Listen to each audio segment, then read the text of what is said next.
In this video, I'm going to show you how to add rolling credits in Davinci Resolve. So the first thing that you have to do here is just locate the toolbox, which is located at the left side of your screen, and look for titles. Once you see titles, just locate the scroll effect here. So as you can see, when I hover around the effect, I can see the preview on how it's going to look like. So just drag this over to your actual clip that you want to add a title to, or you could just add it here at the end.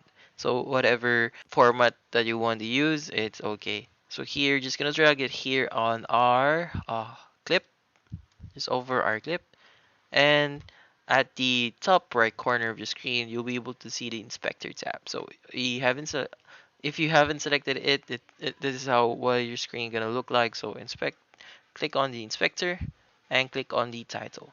Make sure to click on title for you to see this text. So the text is gonna be the actual content. So test one. So this is the sample. So now from here you could edit the font face, the size, the alignment. If you want to center this, you can go ahead and add the anchor point and the color, even add drop shadow. So there's a lot of different settings that you can play around this. Hopefully this video was able to help you and figure this out. Like and subscribe if you found this video helpful.